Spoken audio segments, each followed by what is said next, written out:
शाह जी, मैं डॉक्टर नरेंद्र सिंह यादव, आस्था लेबोरेटरी और आस्था blood bank से सभी शहर निवासियों को दिवाली व भाई दूज की शुभकामनाएं देता हूँ।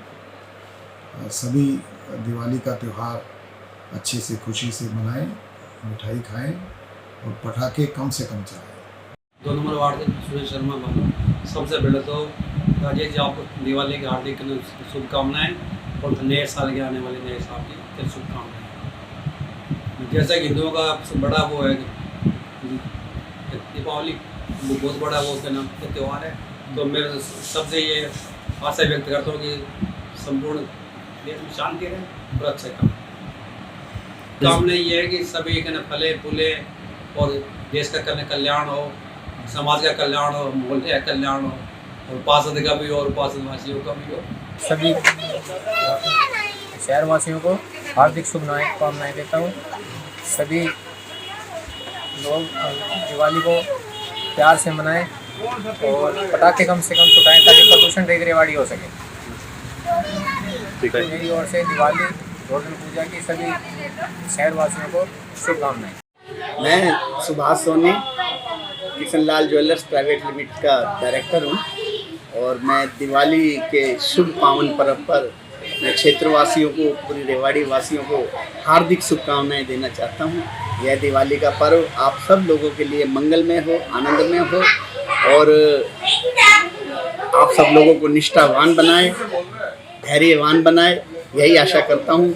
एक बार फिर दिवाली की शुभकामना आप सभी क्षेत्रवासियों को।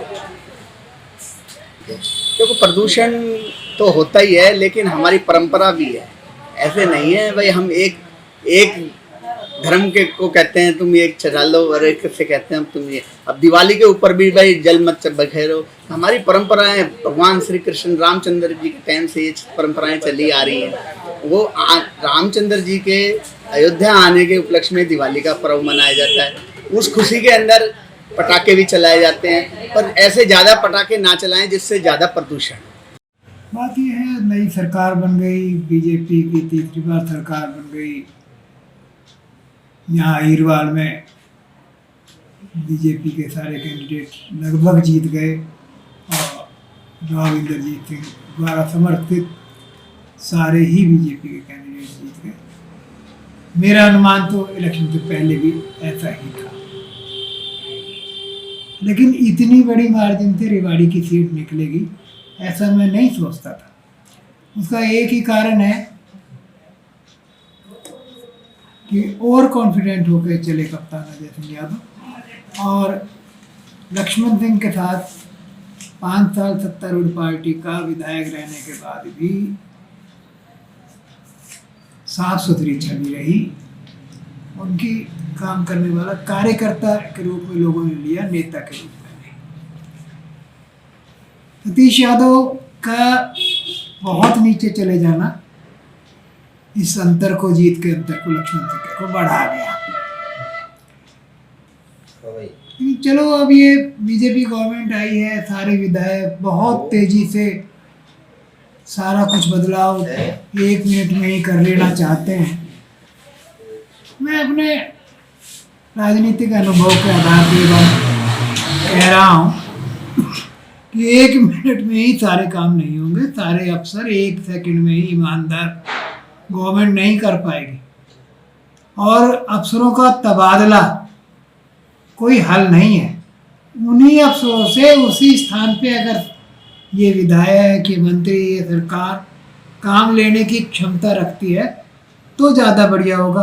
अफसर का यहाँ से तबादला करा तो दूसरी जगह खून पिएगा। तबादला कोई हल नहीं है। उसी अफसर से वहीं काम लेने की अगर क्षमता सरकार अपने आप में पैदा कर सकती है तो ही फायदा होगा। उम्मीद की जा सकती है, बढ़िया उम्मीद के लिए बैठे हैं। काम करेगी सरकार, उसका रिजल्ट आएगा और अगर नहीं कर पाएगी तो जनता का मोह भंग होने में भी देर नहीं लगा करती। हमारे यहाँ से भाई राव के विरोधी खेमे के नरवीर सिंह बने और उनकी अपनी बेटी मंत्री बनी है। देखो हीरवाल को क्या क्या लाके देते हैं, क्या मिलता है। भविष्य के गर्भ में है। बढ़िया के लिए ही उम्मीद करते हैं। दीपावली का पावन पर्व आ रहा है। दीपावली के पावन पर्व पर नगरवासियों को, जिलावासियों को, प्रदेशवासियों को, देशवासियों को अपनी शुभकामनाएं प्रेषित करता हूँ कि ये राष्ट्र के प्रत्येक नागरिक सुखी हो, खुश रहे, स्वस्थ रहे, यही मनोकामना है।